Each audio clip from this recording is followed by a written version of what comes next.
Coucou les amis. Alors, aujourd'hui on se retrouve dans l'atelier pour que je vous parle un petit peu de peinture à l'huile. Alors vous êtes en présence ici de mon chevalet de table sur lequel je suis venue coller une feuille à peindre. D'accord? Alors je l'ai entouré de scotch masquage. D'une pour bien le tenir droit et de deux pour aussi former un petit cadre sympa quand je vais le décoller. Voilà. Donc pour l'instant je suis en pause café comme vous pouvez le voir, donc je vais le boire à votre santé, hein. Voilà. D'un autre côté je fais ma pause repas aussi puisque je viens de finir un sandwich. Donc je bois un coup de café. Inutile de vous dire que j'ai la cigarette aussi qui va bien. Avec, il fallait au moins ça. Donc voilà, aujourd'hui j'avais envie de vous parler un petit peu de ce médium qui est la peinture à l'huile. Et dont on se fait pas mal d'idées, moi la première, avant d'essayer de travailler avec. Je pensais que c'était très compliqué. Donc bien avant ça, j'avais essayé l'aquarelle évidemment et l'acrylique. Alors l'aquarelle c'est quelque chose que j'adore. Vous avez vu une vidéo la dernière fois, mais on reviendra là-dessus et je vous en reparlerai puisque c'est un médium que je pratique beaucoup. L'acrylique, quoi vous dire? Il y en a qui aiment beaucoup. Moi perso, j'ai un peu de mal. Non pas à le peindre, mais dans le sens où ça sèche trop vite et que moi je n'aime pas peindre vite. J'aime peindre à mon rythme comme j'en ai envie. Et je pense que dans la peinture à l'huile, j'ai trouvé un médium qui correspond à tous mes besoins, que ce soit au niveau des couleurs, de la beauté des couleurs sur un rendu, sur un tableau, euh, la tenue correcte de la peinture sur un tableau si on respecte les règles du gras sur maigre, mais avec des fois quelques variantes qui vont nous permettre d'aller un petit peu plus vite dans le séchage. Je vous en parlerai après. Et puis, le fait qu'on puisse travailler dans le temps. C'est-à-dire que aujourd'hui on démarre une toile par exemple. Si au bout de 2-3 heures j'ai un impondérable qui fait que je dois m'absenter, je pourrais revenir peindre sur cette toile et reprendre ma toile là où je l'ai laissée sans problème et repartir comme si il n'y avait eu aucun temps de repos.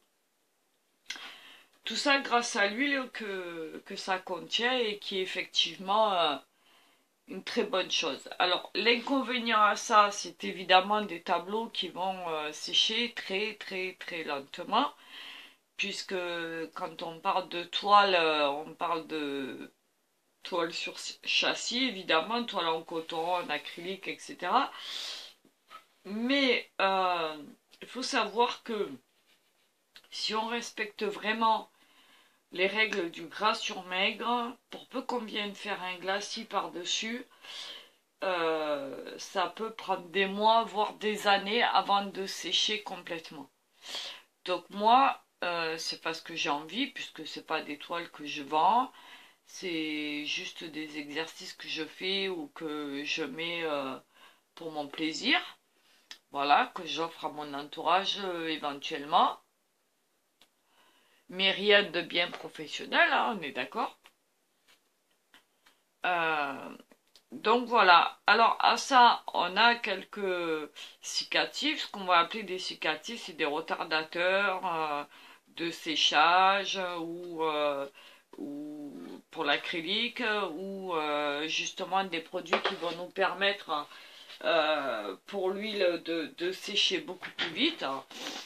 On a plusieurs méthodes, mais bon, ça on pourra en parler plus tard. Pour aujourd'hui, je vais vous donner juste une petite approche de ce que ça peut être, peut-être vous donner envie de pratiquer ce médium. Et puis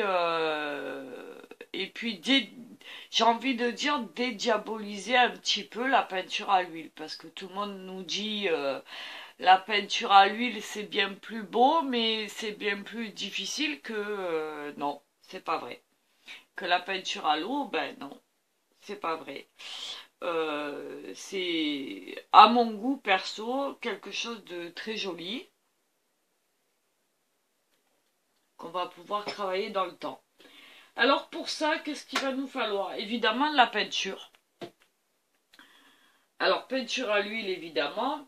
Donc moi aujourd'hui j'avais envie de tenter avec vous ce coffret que j'avais reçu la dernière fois et que je vous avais fait voir dans un colis. D'accord? Donc on va tenter, on verra bien ce que ça donne pour faire quelques essais.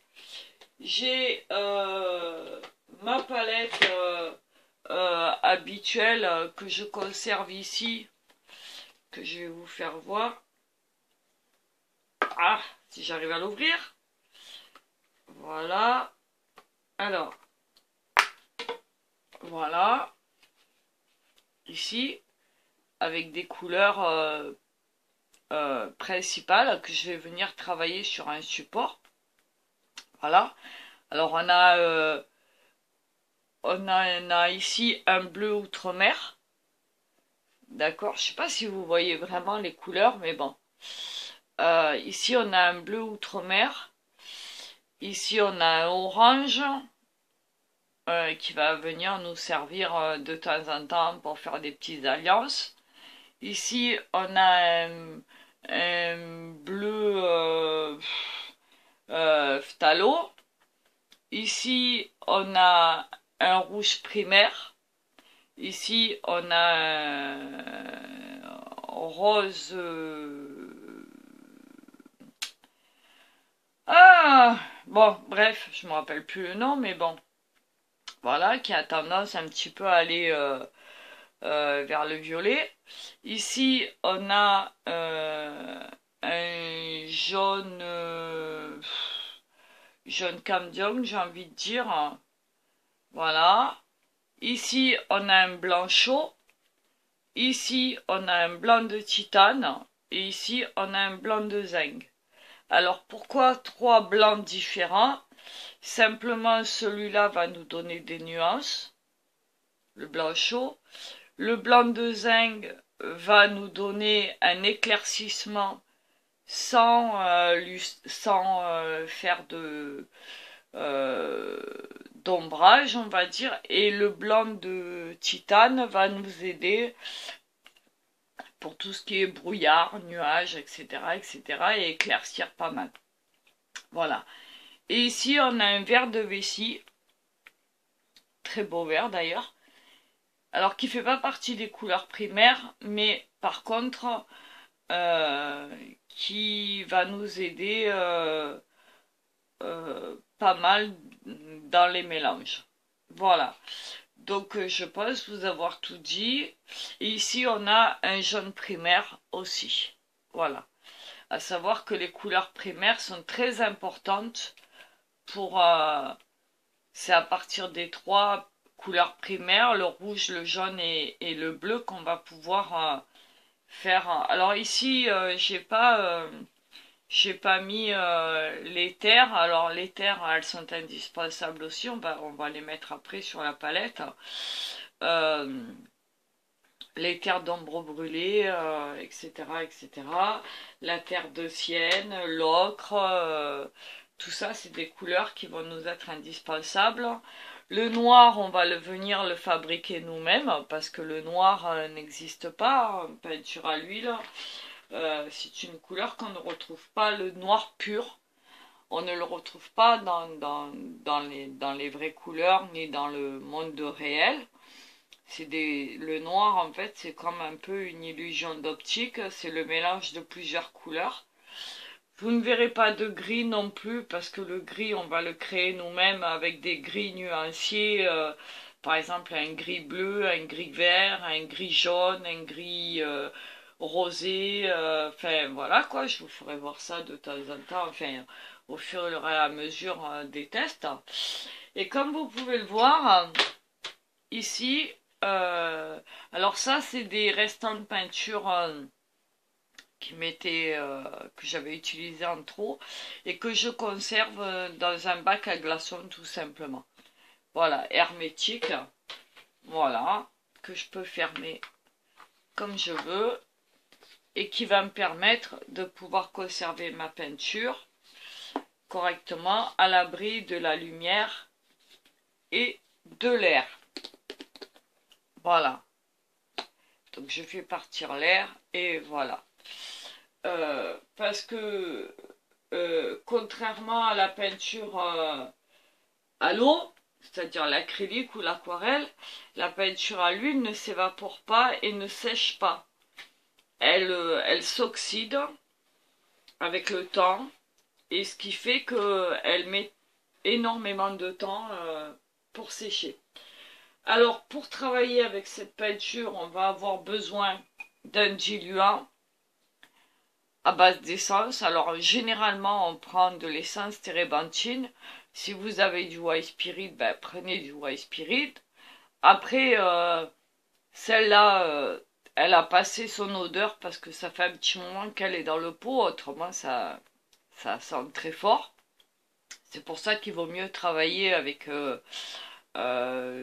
de très bonnes aérations, voire ventilées, ou voilà, parce que mais autrement vous avez en magasin de la térébenthine sans odeur. Moi j'utilise la térébenthine classique, voilà.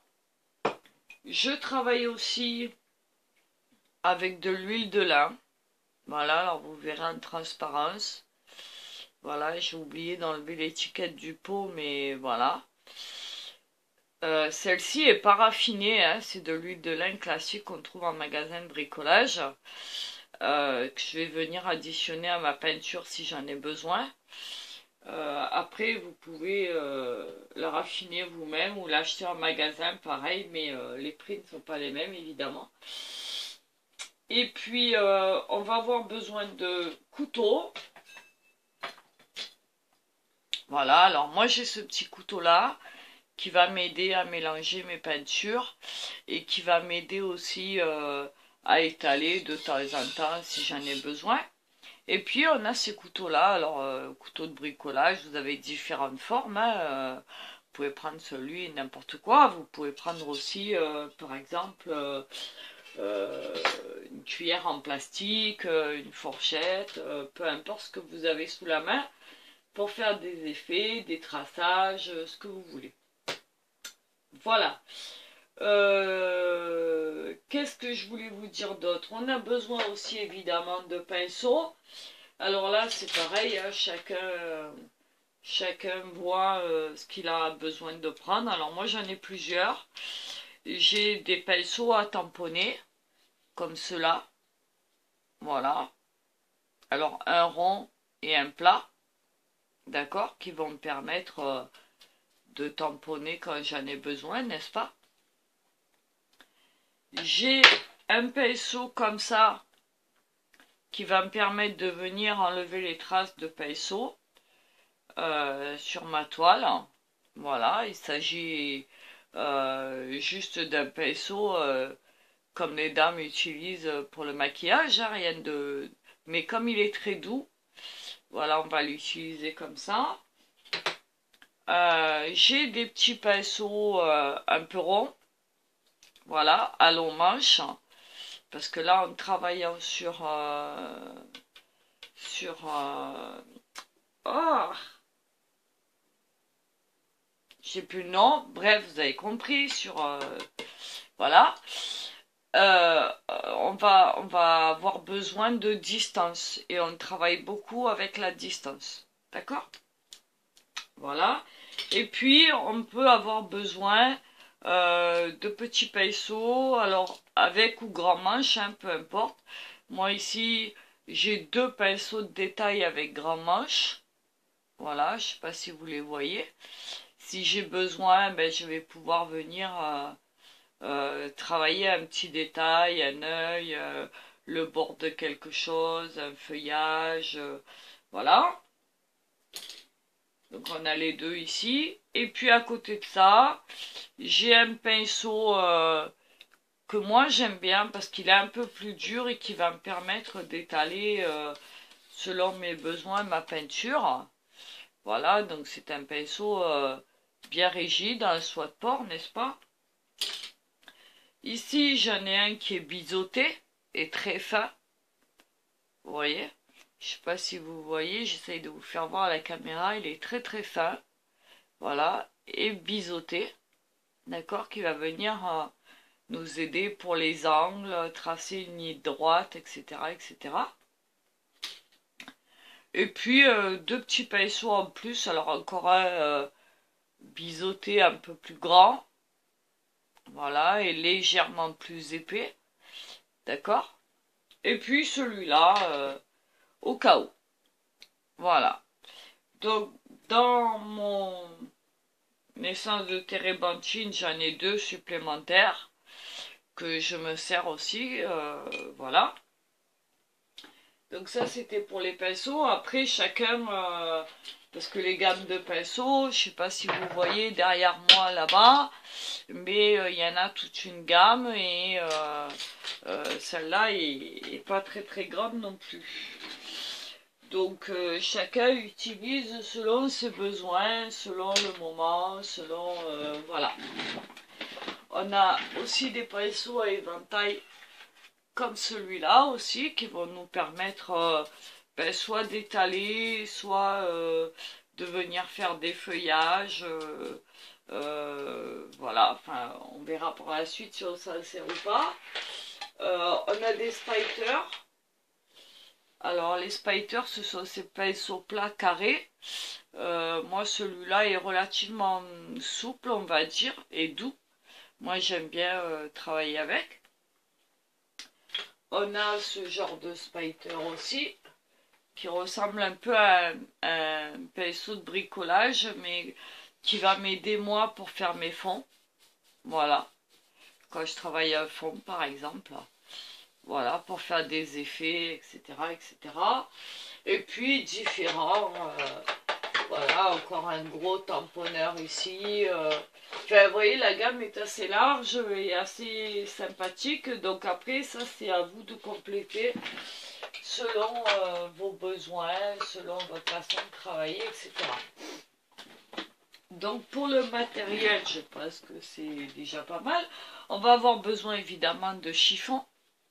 Voilà, moi j'ai un chiffon en coton, enfin pas en coton, en éponge.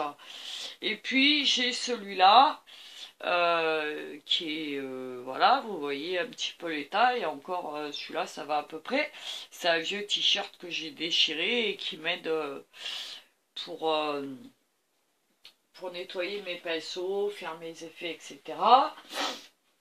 D'un autre côté, ben, je pense que je vous ai tout présenté, ce qu'on va avoir besoin. Le scotch masquage, ben, c'est celui-là, hein, rien d'exceptionnel, hein, c'est celui qu'on trouve dans tous les magasins de bricolage, qui va se détacher après sans abîmer euh, votre chevalet et votre toile. Ici, moi j'utilise le liquide original, c'est-à-dire c'est lui qui va me permettre, en le mélangeant à ma peinture, de pouvoir accélérer un petit peu le séchage, d'accord, et tout en donnant un petit peu de brillance à ma peinture. Voilà. Qu'est-ce que j'ai d'autre aussi? Oui, j'ai aussi oublié de vous présenter, mais ça rien d'exceptionnel. Ce sont 3 tubes de peinture acrylique que moi je me sers pour venir faire un fond dans les tons marron, beige et blanc. Voilà, pour me permettre de préparer ma toile ou mon papier ou mon support. Et voilà, donc là c'est du papier exprès, donc je vais pas étaler du gesso. Ça aurait été une toile, on aurait pu mettre du gesso dessus, mais là on n'en a pas besoin. Donc pour juste préparer quand même ce papier, pouvoir ne pas avoir de fond blanc, parce que moi j'aime pas travailler sur un fond blanc, venir teinter, et en respectant le gras sur maigre, je vais utiliser de la peinture acrylique sur lequel on pourra venir peindre avec la peinture à l'huile sans problème. À savoir que, très important, le contraire n'est pas possible. C'est-à-dire que vous pouvez travailler de l'huile sur de l'acrylique et non pas de l'acrylique sur de l'huile. Attention à ça. Ne jamais, parce que c'est pas possible. Étant donné, je vous explique en 2 mots, étant donné que le séchage de chaque médium n'est pas le même, la peinture à l'huile étant un médium qui sèche très lentement, comme je vous l'ai dit, à cause de composants à base d'huile, si vous la mettez en dessous de l'acrylique, vous allez avoir une peinture qui craque. Pourquoi? Parce que l'acrylique va sécher d'abord, elle va emprisonner votre peinture à l'huile, et ce qui fait que la peinture à l'huile, une fois qu'elle aura fait son temps de séchage au bout de 6 mois, 1 an, ben, elle va rétrécir et elle va faire craquer votre peinture acrylique qui est par-dessus. Donc, on fait le contraire. On vient poser de l'acrylique d'abord, qui va sécher relativement vite, et sur lequel on va venir faire un tableau à l'huile ou un dessin à l'huile. Voilà. Qui lui aura largement le temps de sécher sans problème dans le temps. Voilà. Donc, eh ben, je pense qu'on a fait le tour de tout ça. Je vous ai pas présenté mes palettes avec lesquelles je travaille pour mélanger mes couleurs. Alors ça, c'est ma palette habituelle. Voilà, c'est juste une assiette en plastique. Hein, vous voyez, là, elle est propre, hein, parce que voilà, c'est les restants d'autres tableaux que j'ai fait avant, mais elle est propre. Voilà, c'est juste une assiette en plastique. Et puis, pour mettre mes couleurs, je vais prendre ça. Alors ça, c'est quoi? C'est juste un carton découpé. Moi, je l'ai découpé en rond. Vous pouvez prendre un carton à pizza, un carton un peu costaud, enfin ce que vous voulez. Et je suis venue le recouvrir avec du papier d'alu. D'accord? Alors, il faut savoir que moi, j'ai l'habitude de travailler sur un miroir. Là ici je vais pas travailler avec vous sur un miroir parce que avec les reflets ça va pas le faire, donc je préfère utiliser ici, mais c'est pas un problème, hein, voilà. Donc voilà, on va démarrer et puis voilà, et puis si besoin est, on aura aussi à notre disposition, je vous ai pas fait voir. Je les cherche, je ne sais pas où je les ai mis. Mes autres peintures que j'ai l'habitude d'utiliser. Alors qu'est-ce que j'en ai fait? Je ne sais plus. Avec ma tête et le fait que j'en mette partout, je ne sais plus. Alors vous voyez mes chiffons, là j'en ai encore. Vous voyez, voilà. Ça c'est mes chiffons avec lesquels je travaille aussi en temps normal. Et voilà ce que je voulais vous faire voir. Ce sont mes peintures à l'huile que j'utilise d'habitude. Si j'arrive à ouvrir. Alors moi je les stocke dans un emballage de lessive. Hein. Désolée pour la pub. Mais voilà, c'est comme ça. Ce sont mes tubes avec lesquels j'ai l'habitude de travailler. Alors, on va y retrouver des tubes, vous voyez, je sais pas si vous allez bien voir. Voilà, j'en ai quelques-uns là. On a par exemple ici celui-là. C'est un jaune de Naples, vous voyez, qui va venir nous permettre de faire des jolis marrons un petit peu plus clairs et donner un petit peu de luminosité. On a bon, les blancs classiques hein, que je vous ai fait voir tout à l'heure. Le jaune paille, qui est quand même un très beau jaune. Voilà. On a celui-là, qui est une teinte chair. Voilà, qui va nous aider aussi à faire des mélanges, par exemple, pour les visages, la peau, etc. Ici, on a un jaune d'ocre qui fait partie des couleurs de terre avec lesquelles on va travailler. Donc, je vais le sortir. La chair, on va la sortir aussi. Le jaune de Naples, on va le sortir aussi. Qu'est-ce qu'on va sortir d'autre? Un bleu de Prusse.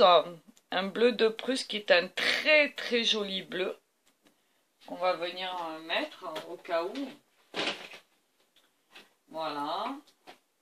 Le bleu phthalo. Voilà. Un bleu phthalo qui est magnifique aussi. Voilà, très jolie couleur. Très beau bleu. Un bleu de cobalt, évidemment. Ça, c'est l'indispensable avec l'outre-mer, n'est-ce pas? Voilà. Alors, si vous n'avez pas d'outre-mer, prenez un bleu de Prusse. Hein. Il n'y a pas de... Voilà. Qu'est-ce qu'on a d'autre? Bon, le orange, c'est pas la peine.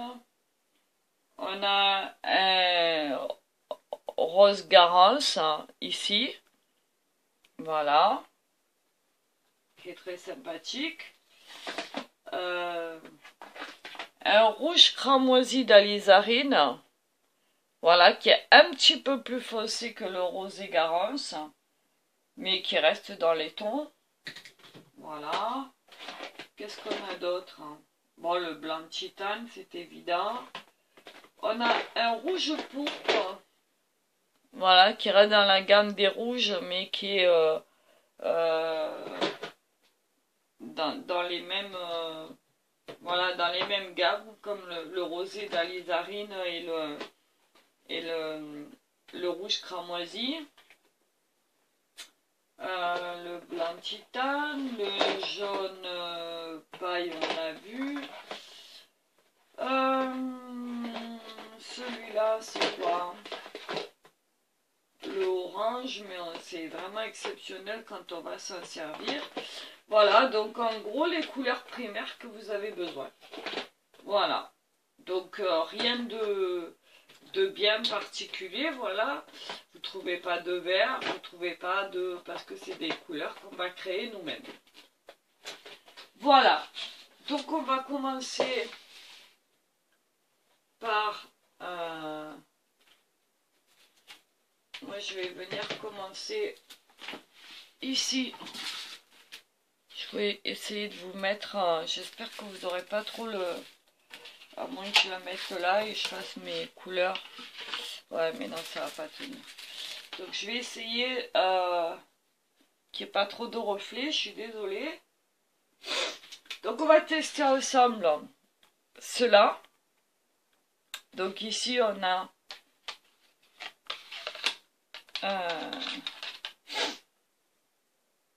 un blanc de titane. Donc, on va venir en poser un petit peu. Je ne les ai pas encore testés, donc on va voir ce que ça donne. Il a l'air pas mal déjà au départ. Alors je sais pas si vous allez bien voir parce que le reflet, j'ai peut-être fermé le rideau. Et vous irez peut-être mieux. Attendez, on va fermer le rideau. Voilà.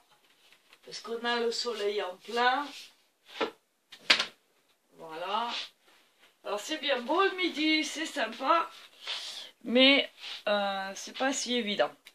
Alors on va venir poser du blanc, s'il veut bien sortir.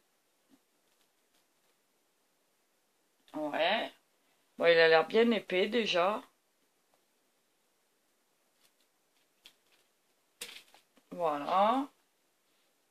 Donc ça c'est le blanc de titane qui va nous aider à faire tout ce qui est nuages, lumière, brouillard, etc., etc. Ici on a un rouge cambium. Voilà.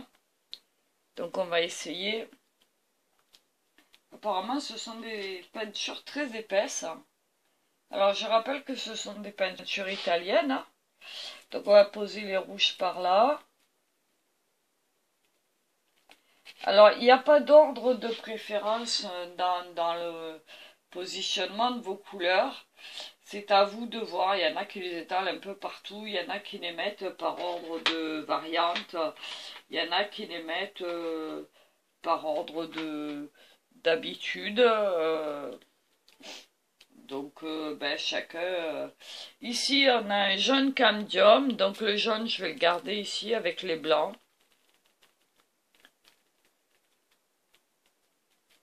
Voilà.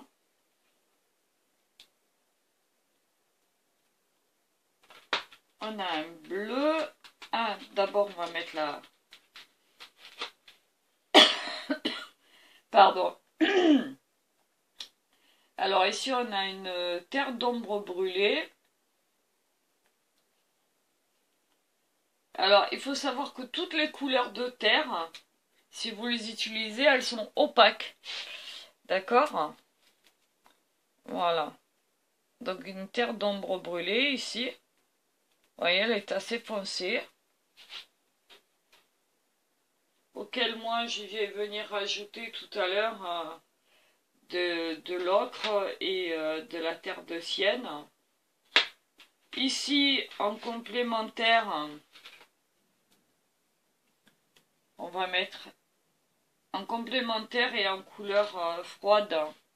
Je vais venir mettre un vert, donc ce fameux vert de vessie, que eux ils appellent le vert de Vérone, qui correspond à peu près ouais, un vert émeraude si on veut. Voilà. Et ici, on va avoir un outre-mer, un bleu outre-mer, que je vais venir mettre ici. Peut-être dans mes couleurs froides. Voilà. Très beau bleu. Apparemment, la peinture a l'air pas mal. Hein. Elle m'a l'air bien sympathique, cette petite peinture-là. Donc voilà, on a nos 6 couleurs de chez Daler Roné, les Georgian. On va tester. Et puis moi, pour compléter, je vais venir poser dans mes couleurs donc le fameux jaune de Naples.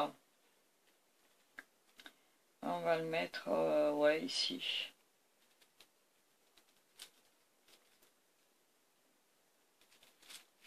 Voilà.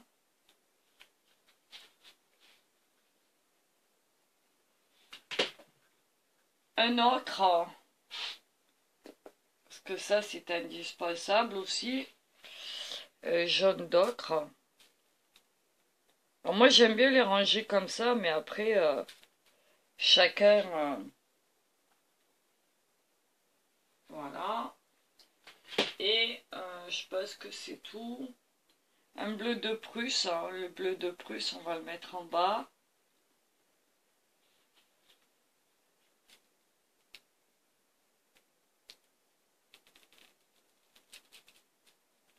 Voilà, qui est encore différente de l'outre-mer. Hein. Voilà. Et va venir rajouter un blanc de zinc. Voilà, parce qu'on a déjà le titanium. On va rajouter un blanc de zinc. Alors mon blanc de zinc, il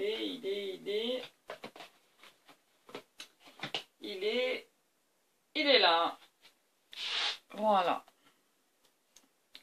Donc je pense qu'avec ça, on n'a pas pris les roses d'alizarine, on va les prendre. Donc le blanc de zinc ici. Voilà.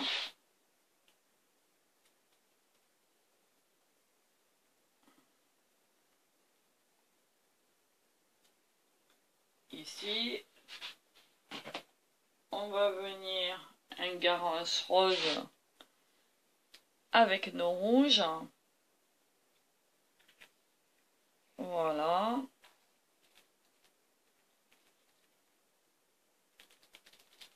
Hop. Voilà. Et on va prendre un rouge pourpre.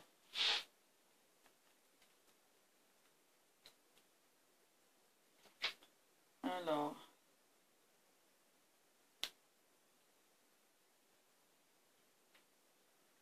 Un rouge pourpre. Ici. Voilà. Ça va nous aider, toutes ces couleurs, à mettre des nuances, à faire des jolies choses. Voilà. Et on avait dit, le vert c'est bon. Celui-là c'est bon. Ça c'est bon. Le bleu c'est bon. Et le rouge cramoisi.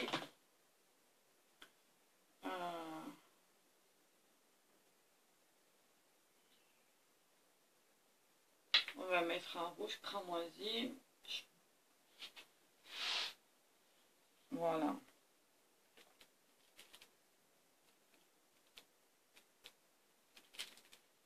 Voilà. Comme quoi vous voyez, on peut avoir dans les mêmes couleurs plusieurs tons, plusieurs gammes. Et voilà. On a là, pour la couleur rouge, on en a 4 différents. Dans les tons jaunes, on en a 3 différents. Dans les tons bleus, on en a déjà 2 différents. Après, on pourra en rajouter bien d'autres, mais pour l'instant, c'est les principaux. Dans les blancs, on en a 2. Donc, je pense que c'est déjà pas mal et que ça peut nous faire une belle palette. Voilà. Donc, je pense pas qu'on ait besoin de plus. Donc, pour la palette, on va s'arrêter là. Je range les tubes.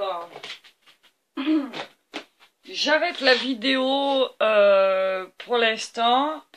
Et puis on se retrouve après pour faire un petit truc sympathique entre nous. Voilà. Donc, écoutez, j'espère que ça va vous intéresser. En tout cas, moi, je vous invite à venir pour la prochaine vidéo qui va arriver tout de suite, là, le temps que je me lave les mains, parce que, vous voyez, ça commence à... Voilà. Que je me prépare pour faire tout ça, que je finisse mon café, que je n'ai toujours pas fini, parce qu'à force de parler, ben voilà. Et puis, on se retrouve tout de suite. Allez, à de suite. Bisous.